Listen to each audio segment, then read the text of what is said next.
Welcome back. This is the final video of the multiple choice. We're going to do 21 through 23.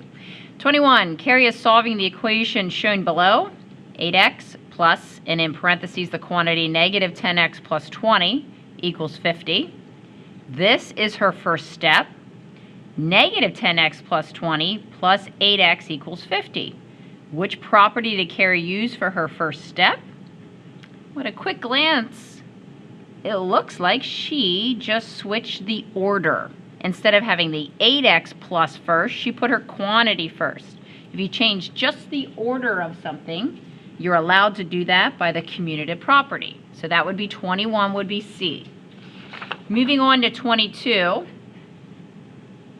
Michael's goal, let's read this one. Michael's goal is to bike at least 700 miles. To date, he has biked 220 miles. He bikes 15 miles per day, and that makes me think X is standing for day because it's per day. The inequality below represents how many more miles Michael will need to bike to achieve his goal. 220 is what he's starting at, plus 15 per day is greater than or equal to 700. Which statement best describes what he needs to do to achieve this goal? Well, I'm going to write the inequality over here. 220 plus 15x greater than or equal to 700, and solve it for x, which will be the number of days. Subtracting 220 from both sides gives me 15x greater than or equal to 480. Divide by 15. X is greater than or equal to 32.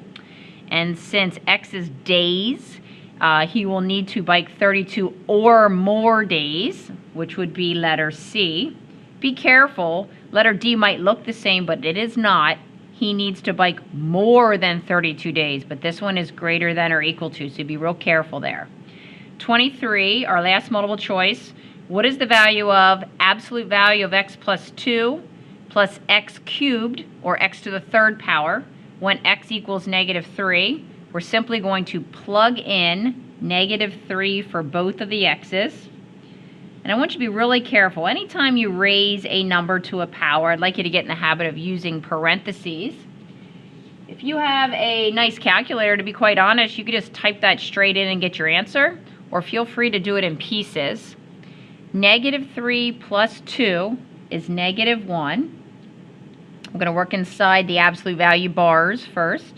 Then I'm going to do my exponent here. Negative 3 to the third power is negative 27. Absolute value of negative 1 is positive 1. 1 minus 27 would be a negative 26, which is over here at letter B. Thank you, and that is the end of the multiple choice.